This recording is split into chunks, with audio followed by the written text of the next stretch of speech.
Ah, tu fais du gâteau. Oui. C'est un gâteau africain. Pourquoi vous n'êtes pas africain? C'est une amie qui m'a appris cette recette. Je dirais que ce film, c'est un objet cinématographique magnifique qui dresse le portrait de 3 femmes, d'une petite fille, d'une communauté qui vit en milieu hostile en Tunisie. Ce sont des migrants. Une plongée dans leur monde qui est difficile, mais dans lequel on les découvre avec énormément d'humanité et de force et de lumière et de vitalité Et aussi. mon contrat de location, c'en est où? Justement, je suis venu pour ça. C'est pas possible. Pourquoi? Et il veut pas. Qui ça, il? Il veut que vous partez tous. Monsieur Ismail, vous connaissez la Tunisie mieux que moi. Ça monte, ça descend, ça se calme toujours. Franchement, je paye mon loyer. Correctement.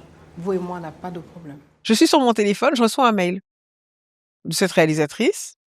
J'allais me mettre au boulot, j'étais très occupée. Je lui réponds. Et elle me dit, oh, vous m'avez répondu instantanément.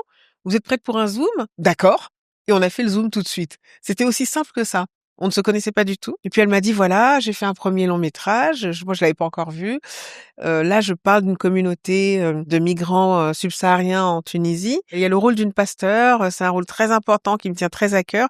Mais je dois vous dire la vérité. Je ne travaille jamais avec des acteurs professionnels. Je dis d'accord, bon bah moi ça joue contre moi hein, quand même. Et puis elle m'a dit mais voilà, je voulais qu'on se rencontre parce que voilà, je connais votre parcours, vos engagements aussi, je crois que c'était très important pour elle. Et puis voilà, on s'est rappelé, on a discuté, j'ai lu le scénario et puis un jour elle m'a dit Aïssa, voilà, j'ai envie qu'on le fasse ensemble et j'étais l'actrice la plus heureuse du monde. Tu es au bon endroit. Tu es venu chercher celui qui n'échoue pas, celui qui n'échoue jamais, le roi des rois pour l'éternité. Alléluia. Alléluia.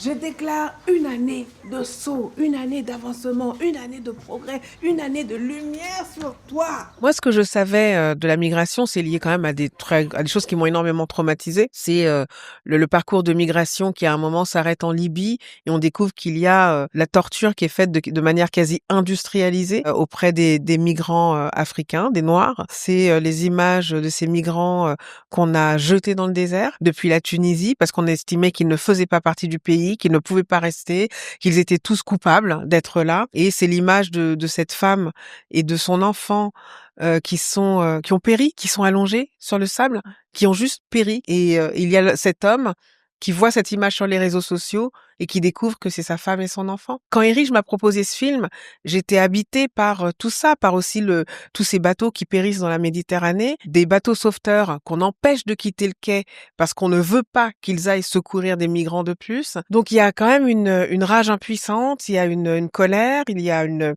incompréhension de ce monde, hein, de ce niveau de cruauté. Ce que je ne connaissais pas, c'était la réalité de ce transit qui s'éternise en Tunisie. Aujourd'hui, tu peux dire à quelqu'un qui est à côté de toi, c'est le début. Cette année, c'est vous qui allez témoigner à ma place. Amen. Amen. J'ai jamais été proche d'une communauté évangélique non plus. C'était quelque chose que je ne connaissais pas du tout. Donc quand Erige m'a dit, écoute, on tourne très bientôt.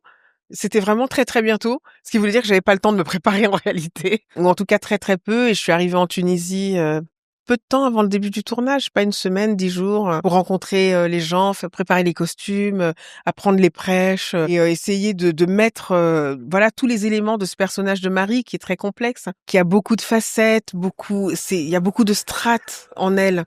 Il y a ce qu'elle montre, son visage de pasteur qui tient à bout de bras sa communauté, qui essaie de l'élever spirituellement pour qu'elle tienne le coup, qui leur redonne de la dignité tous les dimanches, de la combativité, de l'amour-propre. Et puis ses blessures secrètes, son passé de journaliste, quand elle s'appelait Aminata avant de se convertir. Il y avait beaucoup de choses à jouer. Franchement, j'étais en stress, hein, je vais pas mentir. Et d'ailleurs, j'ai appelé une copine comédienne, vraiment une très grande amie, elle s'appelle Julie Judd, et on se connaît très bien, on a démarré en même temps. Je lui ai dit, Julie, là, c'est chaud. Et puis elle m'a coachée, donc on a fait ce travail ensemble. Et puis le travail qu'on a fait avec Erige, c'est vraiment un travail d'atelier en fait, de travail sur son plateau. On fait, on défait, on s'interroge, on discute, on se dit ok, bon, et on crée ensemble, mais vraiment sous sa direction.